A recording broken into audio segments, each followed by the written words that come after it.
আজকে আমি করছি ভেটকি মাছের কাটা চচ্চড়ি। ভেটকি মাছের কাটা চচ্চড়ির জন্য ভেটকি মাছ নিয়েছি 800 গ্রাম মতো, দুটো বড় সাইজের কুচিয়ে রাখা পেঁয়াজ, দুটো টমেটো, আদা কুচি, 8টার মতন রসুন কুচি নিয়েছি, আর 4-5টা কাঁচা লঙ্কা নিয়েছি। এবার ভেটকি মাছটাকে পরিমাণ মতো নুন, হলুদ গুঁড়ো আর কাশ্মীরি লঙ্কার গুঁড়ো দিয়ে ভালোভাবে ম্যারিনেট করে রেখে দিলাম। ম্যারিনেটটা হয়ে গেলে আমি এখানে বসিয়ে নিচ্ছি কড়াইটা ভালোভাবে গরম হয়ে গেলে তার মধ্যে দিয়ে দিলাম সর্ষের তেল।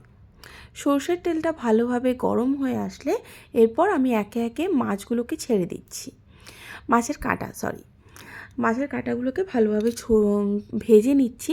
একটু কড়া করেই আমি ভেজে নিয়েছি মাছের কাঁটাগুলো আমি একবারে ভাজতে পারিনি, 3বারে আমাকে ভাজতে হয়েছে। ভালোভাবে কড়া করে ভেজে নেওয়ার পর আমি এগুলোকে একটা পাত্রের মধ্যে নামিয়ে রাখলাম। এবার ওই কড়ার মধ্যে যতটুকু পরিমাণ তেল আছে, আমি এক্সট্রা তেল অ্যাড করছি না, যতটুকু পরিমাণ তেল আছে তার মধ্যেই আমি পেঁয়াজ, টমেটো আর বাকি আদা, রসুন, কাঁচা লঙ্কাটা অ্যাড করে দিলাম। এবার এটা যতক্ষণ না পর্যন্ত নরম হচ্ছে টমেটো আর পেঁয়াজটা যতক্ষণ না ব্রাউন কালার আসছে ততক্ষণ অবধি আমি হালকা হাতে নাড়াচাড়া করে নিলাম। করে নেওয়ার পর এটাকে একটা মিক্সির জারের মধ্যে তুলে রাখলাম। এটা একটা পেস্ট হবে।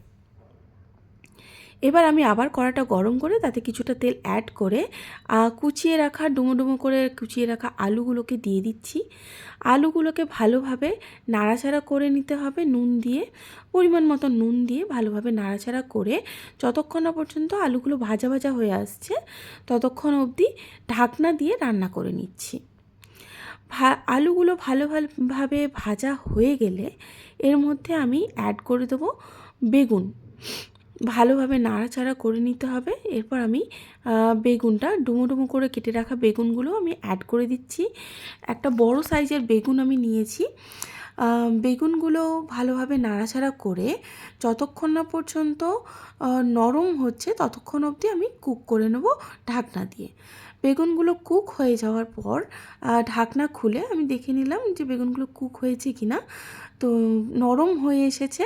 তো এর মধ্যে আমি দিয়ে দিলাম ওই বেটে রাখা পেঁয়াজ টমেটোর পেস্টটা। ভালোভাবে পেস্টটা এখানে দিয়ে নাড়াচাড়া করে নিতে হবে। মিক্সি ধোয়া জলটাও এর মধ্যে আমি অ্যাড করে দিলাম। এরপর এর মধ্যে অ্যাড করছি একে একে নুন 1 চামচ, 1 চামচ হলুদ গুঁড়ো, 1 চামচ কাশ্মীরি লঙ্কার গুঁড়ো, 1 চামচ জিরের গুঁড়ো, 1 চামচ ধনের গুঁড়ো। 3টে ভালোভাবে মিশিয়ে নিতে হবে।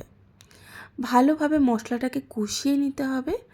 মশলা থেকে যতক্ষণ না পর্যন্ত তেল ছাড়ছে মশলাটাকে ঢাকনা দিয়ে দিয়ে কষিয়ে নিতে হবে।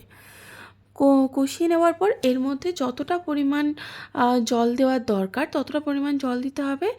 দেখুন কষানো হয়ে গেলে এইভাবে কড়া থেকে ছেড়ে আসবে এবং এরপর এর মধ্যে দিয়ে দিতে হবে হালকা উষ্ণ গরম জল।